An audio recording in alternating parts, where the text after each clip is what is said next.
morning, dear students. Hope you all are fine. Today we are going to start with the SST class 7 chapter 3rd, and your sub-subject is history. Your chapter name is the Delhi Sultanate, यानी कि दिल्ली की सल्तनत. दिल्ली की सल्तनत जो थी वो मुस्लिमों से बनी हुई थी, मतलब शुरू से ही उसमें मुस्लिमों का आवागमन रहा है. The Delhi Sultanate was a Muslim kingdom based on mostly in Delhi that stretched over large parts of in the Indian subcontinent. It had 5 dynasties, starting with the Slave dynasty and ending with the Lodi dynasty. It ruled the subcontinent for 320 years, that is 1206 to 1526, and finally was replaced by the Mughal Empire in 1526. Delhi सल्तनत शुरू से ही मुस्लिम राज्यों और मुस्लिम राजाओं से बनी रही है, और इन्होंने हमारे ऊपर अराउंड 320 साल राज्य किया है. और इसके बाद ये जो डायनेस्टी थी 1206 से लेके 1526 तक चली. ये जो 5 डायनेस्टी यानी कि 5 वंशों से ये स्टार्ट हुई थी, जिसमें से हमारी पहला वंश था द स्लेव डायनेस्टी यानी कि गुलाम वंश से लेके सबसे लास्ट वंश था लोधी वंश. और लोधी वंश के बाद ही 1526 में फिर उसके बाद मुगल साम्राज्य का आरंभ हुआ. तो आज हम सबसे पहले हम आपको 5 डायनेस्टीज के बारे में बता देते हैं. आपकी पहली डायनेस्टी है स्लेव डायनेस्टी, दैट इज गुलाम वंश, जो कि आपकी 1206 से लेके 1290 तक चली. उसके बाद आई थी आपकी खिलजी डायनेस्टी यानी कि खिलजी वंश, दैट इज 1219 टू 1320. ये 1290 से 1320 तक थी. थर्ड डायनेस्टी, तीसरा वंश इज तुगलक डायनेस्टी यानी कि तुगलक वंश, दैट इज 1320 टू 1414 CE, 1320 से 1414 ईस्वी तक. चौथी डायनेस्टी सैयद डायनेस्टी, सैयद वंश, दैट इज 1414 टू 1451 CE. और उसके बाद आखिरी डायनेस्टी, आपकी लास्ट डायनेस्टी जिसके बाद मुगल्स आ गए थे, वो थी लोधी डायनेस्टी यानी कि लोधी वंश. Today we are going start with the slave dynasty. आज हम आपको स्लेव डायनेस्टी के बारे में बताएंगे, जो कि 1206 से 1290 तक चली. सबसे पहले the ruler of this dynasty were called the slaves और the Mamluk sultans. Actually Mamluk in Arabic means owned. Iltutmish and Balban was a slave of Qutbuddin Aibak and who himself was a slave of Muhammad Ghori. जो rulers थे इस dynasty के वो slaves थे, मुमलक sultans थे, यानी कि वो गुलाम थे. गुलाम सुल्तान कहा जा सकता था. जो मामलुक वर्ड है उसका अरेबिक में मीन्स होता है किसी चीज़ को ओन करना, किसी चीज़ का आभारी होना. जैसे कि आप अपने मालिक के आभारी होते हैं, इसीलिए इन्हें गुलाम वंश कहा जाता है. और जो इसके फाउंडर थे यानी कि ये जो थे इल्तुतमिश, बलबन और कुतुबुद्दीन ऐबक, ये जो बलबन और इल्तुतमिश थे ये कुतुबुद्दीन के गुलाम थे. और जो कुतुबुद्दीन थे वो जो कुतुबुद्दीन ऐबक थे वो खुद मोहम्मद गौरी के गुलाम थे. जो इसके फाउंडर थे उनका नाम था कुतुबुद्दीन ऐबक, मतलब जो इसके संस्थापक थे वो थे कुतुबुद्दीन ऐबक, जिन्होंने राज्य किया 1206 से लेकर 10 तक. Qutbuddin Aibak became the first Sultan of Delhi in 1206 CE. Are found the slave dynasty. He established himself as the ruler of empire of Afghanistan, Pakistan, and northern India. He was known as Lakh Baksh or the river of lakhs for his generosity. He constructed the Qutbul Islam Mosque in Delhi, Adai-Din Ka Jhopra in Ajmer. He initiated construction of the Qutub Minar but was not be able to complete it because he died in an accident while playing Chowgang, a kind of a polo or horseback. जो कुतुबुद्दीन ऐबक थे वो ही इनके पहले सुल्तान थे जिन्होंने इस गुलाम वंश का खोज करी थी, जिन्होंने इसको बनाया था. और उन्होंने अपने आप को अफगानिस्तान और पाकिस्तान और नॉर्थन इंडिया के एम्पायर, मतलब एम्पायर जो वहाँ का राज्य था वो उसके वहाँ के रूलर थे. उस रूल करते करते उन्होंने इस डायनेस्टी यानी कि इस सल्तनत का स्थापना करी. वो लाख बख्श के नाम से भी जाने जाते थे बिकॉज वो बहुत ही दरिया दिल थे, इसलिए उनको लाख बख्श भी कहा जाता है. वो एक बहुत ही अच्छे सुलझे हुए रूलर थे. और उन्होंने कुबैतुल इस्लाम नाम का मॉस्क यानी कि मकबरा, जिसको मकबरा दिल्ली में बनवाया. 2.5 दिन का झोपड़ा जो कि जिसका निर्माण अजमेर में हुआ, वो बनवाया। और उसके बाद उन्होंने कुतुब मीनार का नाम सभी ने सुना होगा, which is situated in Delhi. उन्होंने कुतुब मीनार का भी निर्माण कराया था, मगर वो उसको पूरा नहीं करवा पाए थे बिकॉज की क्योंकि वो मर गए थे एक चौगान खेलते वक्त, एक एक्सीडेंट के टाइम उनकी मृत्यु हो गई थी। चौगान एक तरीके का पोलो ही होता है, आपने देखा होगा पोलो होता है जिसपे आदमी घोड़े पे बैठ करके खेलता है, तो वो घोड़े की पीठ पर बैठ करके आपको बॉल को उसी के मतलब एक स्टिक होती है उससे आपको उसे हिट करना होता है, जिसको पहले चौगान कहते थे और आज हम उसे पोलो कहते हैं। तो वो खेलते वक्त एक एक्सीडेंट के समय में उनकी मृत्यु हो गई थी। उसके बाद उनका दामाद इल्तुतमिश, जो कि 1210 से लेकर 36 ईस्वी तक रहा, Qutubuddin Aibak was succeeded by his son-in-law Iltutmish, who is regarded as the first real ruler of Delhi Sultanate. During this reign, Iltutmish first reigned control over the terrorists that had slipped out of Turkish hands after Aybak's death. He introduced the silver coins and copper coins. These coins were used during the Sultanate period. He completed the Qutub Minar, built his own tomb in red sandstone in Delhi. Iltutmish died in. Qutubuddin Aibak की मृत्यु के बाद इल्तुतमिश ने ही उनका राज्य संभाला और जो टेररिस्ट इल्तुतमिश 1210 से 1236 तक। Qutubuddin Aibak was succeeded by his son-in-law Iltutmish, who is regarded as the first real ruler of the Delhi Sultanate during this reign. Iltutmish first regained control over the terrorists that had slipped out of Turkish hand and after Aybak's death. He introduced the silver coins and the copper coins. Jittal. These coins were used during the Sultanate period. He completed the Qutub Minar and built his own tomb in red sandstone in Delhi. Iltutmish died in 1236. जो इल्तुतमिश थे वो कुतुबुद्दीन ऐबक के बाद एक बहुत ही ज़्यादा अच्छे शासक में आए थे, मतलब एक बहुत ही सक्सीडर शासक में आए थे। वो कुतुबुद्दीन ऐबक के दामाद थे और उन्होंने कुतुबुद्दीन ऐबक की मृत्यु के बाद क्या हुआ था कि कुछ टर्किश और कुछ टेररिस्ट ने उनके साम्राज्य पर हमला कर दिया था, जिसकी वजह से चीज़ें बहुत खराब हो गई थी। तो इन सारी चीज़ों से इल्तुतमिश ने उस राज्य को बचाया था अपनी समझदारी, अपनी बुद्धिमानी को दिखाते हुए। उसके बाद इन्होंने अपने शासनकाल के टाइम में जो सल्तनत जो इनका काल था उसमें इन्होंने 2 सिक्कों को चलाया था। पहला था चांदी का सिक्का जो कि जिसको टका कहा जाता था, दूसरों का कॉपर सिक्का जिसको कि जितल कहा जाता था। इनके सल्तनत पीरियड में इन्हीं 2 सिक्कों का इस्तेमाल किया गया है। उसके बाद इल्तुतमिश की मृत्यु होगी 1236 से। 1236 ईस्वी के बाद के जो बीच के 2 सक्सेसर आए थे वो बहुत अच्छे नहीं थे, जिनका नाम था रुकनुद्दीन फिरोज शाह और उसके बाद आए थे नसरुद्दीन मोहम्मद। इन सब के बाद क्योंकि बहुत अच्छे शासक नहीं थे, कुछ कर भी नहीं पाए, इस वजह से उसके बाद इल्तुतमिश की बेटी रज़िया सुल्तान, जो कि फर्स्ट मुस्लिम महिला शासक थी, उन्होंने राज्य करा। वो एक बहुत ही बुद्धिमान और बहादुर महिला थी। वो बिल्कुल आदमियों की तरह गेटअप करके रहती थी, मतलब जैसे जेंट्स रहते थे वैसे घोड़े पे सवार होकर अपनी पूरी आर्मी को चलाती थी। But the thing is this कि शी वाज द लेडी, तो nobody wants to do work under her। कोई भी उसके अंदर काम करना नहीं चाहता था। उनको अपनी बेइज्जती महसूस होती थी कि वो एक महिला के अंदर कैसे कार्य करें। इस वजह से उनके जो नोबल्स थे, उनके जो कोर्टयार्ड्स थे, उनके जो दरबारी थे, उन्होंने चालाकी और धोखेबाजी से रज़िया सुल्तान को मरवा दिया। रज़िया सुल्तान के बाद आए नासिरुद्दीन मोहम्मद, जिनका कार्यकाल बहुत अच्छा नहीं था, जिनके बारे में कहीं पढ़ा नहीं जाता क्योंकि ये सब बहुत ही वीक सक्सेसफुल थे, मतलब बहुत ही ज़्यादा अच्छे नहीं थे। उसके बाद आए बलबन, गयासुद्दीन बलबन 1266 से 1286 तक।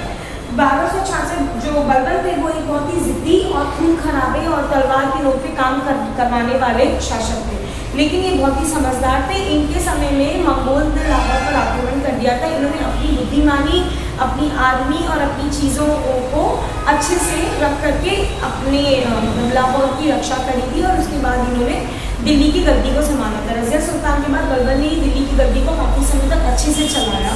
फिर उसके बाद बलबन 1287 में ख़त्म हो गए थे। 1287 से 1290 तक, यानी कि सिर्फ 3 वर्ष के कार्यकाल के जो बीच के सक्सेसर आए थे, जो बीच के शासक आए थे, वो बहुत ही अच्छे नहीं थे, इसलिए उनके बारे में कहीं पर पढ़ा नहीं जाता है। और इनके बाद बेसिकली बलबन के बाद जब 1290 में गुलाम वंश का खात्मा हुआ उसके बाद आए थे खिलजी वंश, उसके बाद दिल्ली की गद्दी संभाली थी खिलजी ने। और today we are going to end with the slave dynasty, the गुलाम वंश। मैं आपको एक बार फिर से चीज़ें बता देती हूँ कि गुलाम वंश 1206 से 1290 तक चला था और इसके जो रूलर थे, सबसे उसके जो इसके फाउंडर थे, जो जिन्होंने इसकी खोज करी थी, वो कुतुबुद्दीन ऐबक थे। कुतुबुद्दीन ऐबक के बाद आए थे शमशुद्दीन इल्तुतमिश, जो कि कुतुबुद्दीन ऐबक के दामाद थे। उसके बाद आए रुकनुद्दीन फिरोज शाह, उसके बाद आई रजिया सुल्तान। रुकनुद्दीन फिरोज शाह जो थे, उनके बारे में कहीं ज़्यादा पढ़ाया जाता, मैंने आपको बताया कि सब एक सक्सेसर थे। उसके बाद आई थी रजिया सुल्तान, जो कि इल्तुतमिश की बेटी थी। इन्होंने बहुत अच्छा कार्यकाल करा था, बहुत ही अच्छे तरीके से चीज़ें करी थी, लेकिन चूंकि ये एक महिला शासक थी और कोई भी पुरुष इनके अंदर कार्य करना नहीं चाहता था, इसलिए इनको धोखे से मरवा दिया गया। रजिया सुल्तान के बाद नसरुद्दीन मोहम्मद, इनका भी कार्यकाल बहुत ही अच्छा नहीं था। उसके बाद गयासुद्दीन बलबन, इनका कार्यकाल अच्छा था, इन्होंने बहुत अच्छे से चीज़ें करी थी, सब कुछ बहुत ही अच्छे तरीके से गुलाम वंश में चल रहा था। और उसके बाद ही गयासुद्दीन बलबन के बाद ही कोई भी अच्छा सक्सेसर, कोई भी अच्छा शासक नहीं आया था, जिसके बाद जो खिलजी वंश था वो गद्दी पर विराजमान हुआ। Today is only about this is all for today. We are going to send you the homework. Tomorrow we'll start with the new dynasty, that is Khilji. Thank you so much. Have a nice day to all of you. Very good morning to all of you. Today we are going to start with the SST again, chapter 3, the Delhi Sultanate. We were learning about the Delhi Sultanate, the dynasty of the Delhi Sultanate. हमने पिछले video में आपको 5 सल्तनत के बारे में बताया था, दिल्ली की 5 सल्तनतों के बारे में बताया था। स्लेव डायनेस्टी यानी गुलाम वंश, खिलजी वंश, तुगलक वंश, सैयद और लोधी, जिसमें से हमने लास्ट टाइम आपको स्लेव डायनेस्टी यानी कि गुलाम वंश के बारे में पढ़ाया था। आज हम आपको पढ़ाएंगे खिलजी डायनेस्टी यानी कि 1290 से 1300 CE तक इन्होंने 1320 ईस्वी तक इन्होंने राज्य किया था। इसके जो संस्थापक थे वो थे जलालुद्दीन मोहम्मद खिलजी, जो कि बहुत ही बुजुर्ग थे और वो बहुत ज़्यादा इसी वजह से राज्य नहीं कर पाए, क्योंकि वो बहुत बुजुर्ग थे, वो अपनी चीज़ों में, अपनी बीमारी वगैरह में व्यस्त रहते थे। तो जलालुद्दीन खिलजी के बाद उनके जो भतीजे थे अलाउद्दीन खिलजी, उन्होंने उनका राज्य, उनका जो सिंहासन था, जो थ्रोन था, उसको संभाला।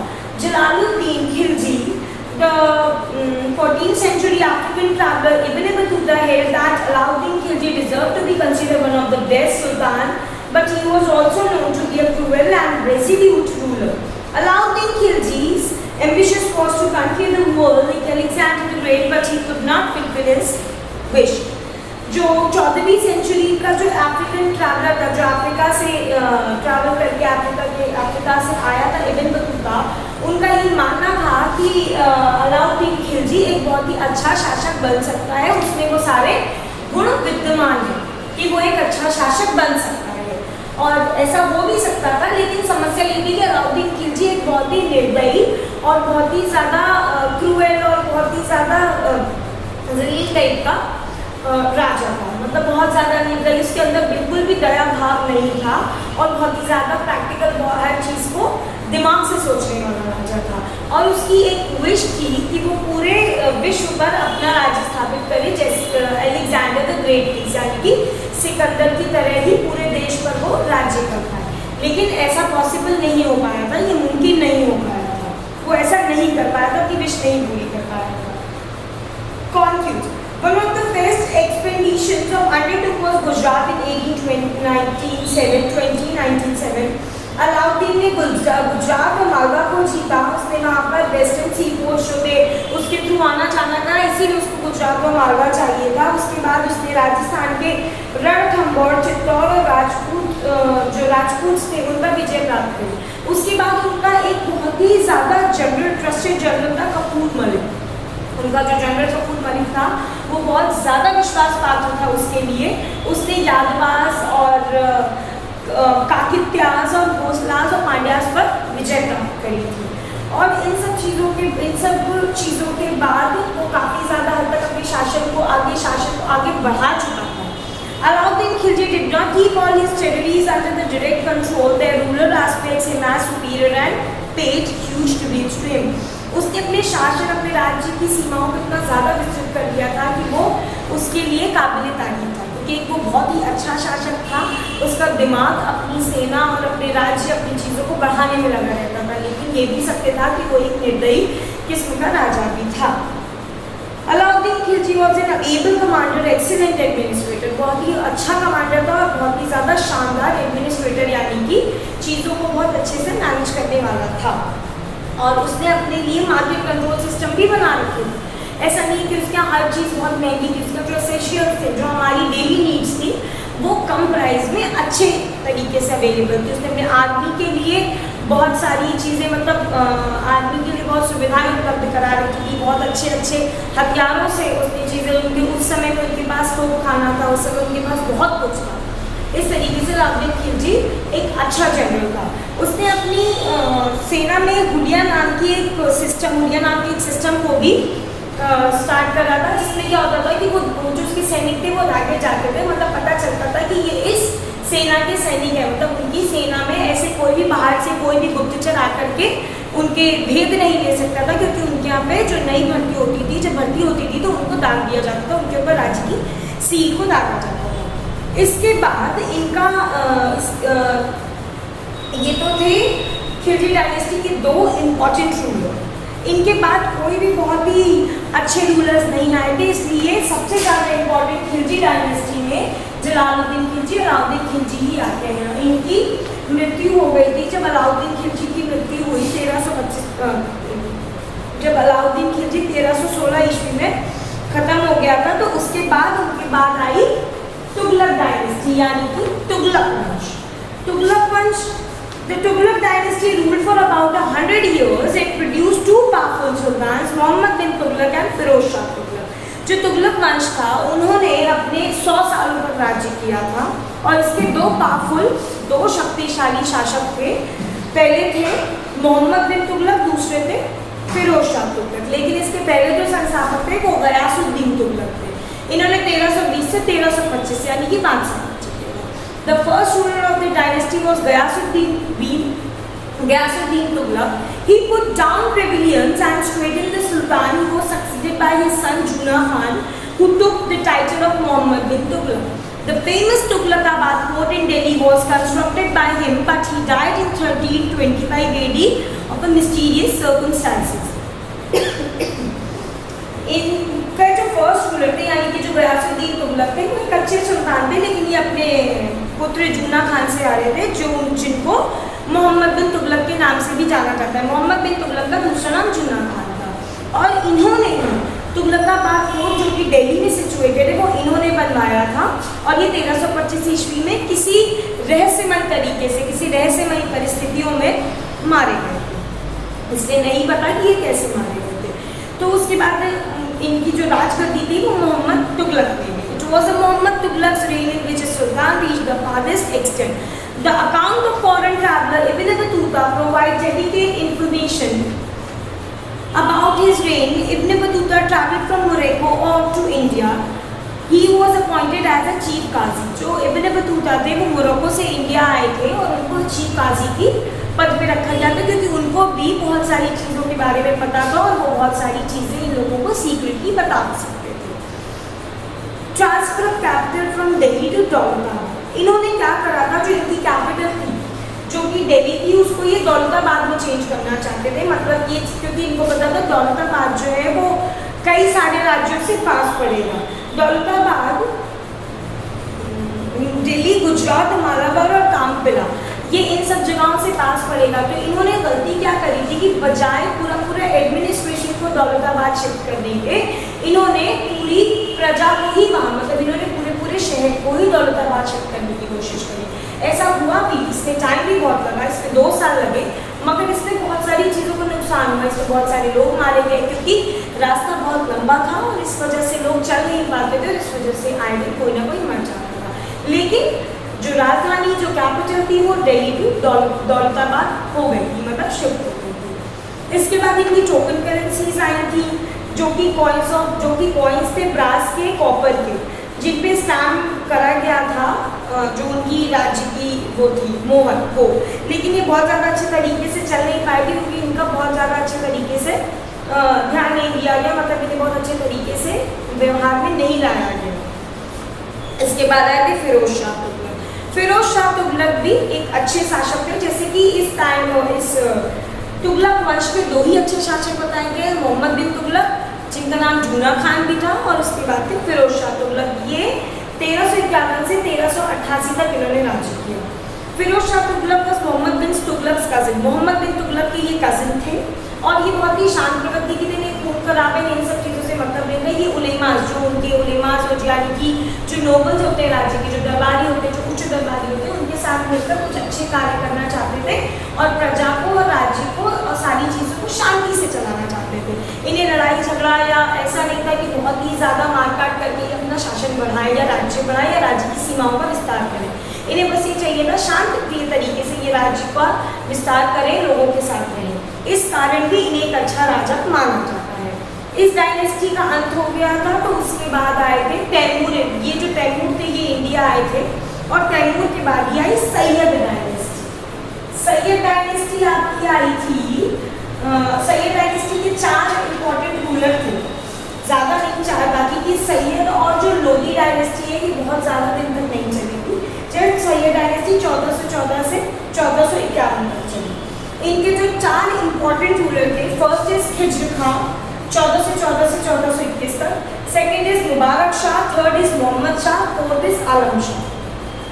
Khizr Khan Sayyid was a government of Multan under the Firoz Shah Tughlaq. ये गवर्नर थे मुल्तान के, फिरोज शाह तुगलक के अंडर में थे, और फिरोज शाह की मृत्यु के बाद ही इन्होंने विजय हासिल करके तैमूर पर अटैक करके इन्होंने तैमूर के साथ अटैक करके फिरोज खान पर अपना उनके साथ हो गए थे। इस वजह से जब तैमूर यहाँ से इंडिया गए तो उन्होंने सारा का सारा सैयद डायनेस्टी को राज्य सौंप दिया था। तो खिज्र खां उसकी फर्स्ट रूलर थे। फिर उसके बाद आए थे मुबारक शाह। खिज्र खां 1421 में खत्म हुए थे, उसके बाद ये आए थे, उसके बाद आए थे मोहम्मद शाह सैयद। ये भी अच्छे थे, पावरफुल राजा थे, लेकिन क्योंकि मैंने बताया सैयद डायनेस्टी बहुत लंबे समय तक नहीं चली है। फिर आए थे आलम शाह 1443 से 1451 तक। उसके बाद इस डायनेस्टी, इस सल्तनत, इस वंश का अंत हो गया था। उसके बाद आई थी Lodhi dynasty. Lodhi dynasty was founded by Behlol Lodi, a generous ruler and an able general. He brought peace and order in the country, established authority in Sindh. He was succeeded by his son Sikandar Lodi, considered the greatest ruler in Lodi dynasty. Lodhi dynasty के जो founder थे वो बेहलोल लोधी थे, और ये बहुत ही generous, मतलब कि काइंड, उदार टाइप के जनरल थे और बहुत ही काबिल जनरल थे।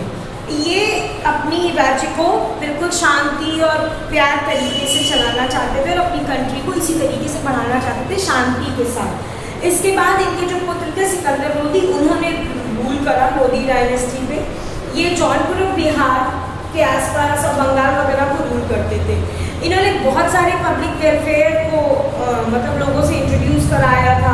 Like example Alauddin Khilji, he try to lower the piece of essential. जैसे अलाउद्दीन खिलजी का मैंने बताया था कि वो अपनी जो एसेंशियल्स थे उनमें बहुत ज़्यादा रेट का बढ़ोतरी नहीं करते थे, ठीक ठीक रखते थे कि जो एसेंशियल्स है वो लोग अफोर्ड कर पाए। तो इन्होंने भी उसी तरीके से चीज़ें करी थी। Sikandar Lodhi was succeeded by his own son Ibrahim Lodhi, was the last ruler of Delhi Sultanate। Sikandar Lodhi अपने पुत्र इब्राहिम लोधी सिकंदर लोधी के बाद इब्राहिम लोधी आए थे। लोधी वंश के आखिरी शासक थे ये, और इसके बाद लोधी डायनेस्टी का भी अंत हो गया, और उसके बाद आए थे मुगल्स। इसके बाद एडमिनिस्ट्रेशन ऑफ सल्तनत है, जिसमें सुल्तान आता है। सुल्तान सबसे शक्तिशाली मतलब सुल्तान होता था, उसके पास प्रजा के सारी जितने भी चीज़ें थी, हर चीज़ का फैसला लेने का तरीका, मतलब फैसला लेने का हक सुल्तान का होता था। फिर चाहे वो एडमिनिस्ट्रेशन से हो, चाहे वो मार्केट से हो, चाहे वो प्रजा की भलाई के लिए हो या उनकी कुछ पर्सनल चीज़ों के लिए, मतलब सारा कुछ सुल्तान ले सकता था।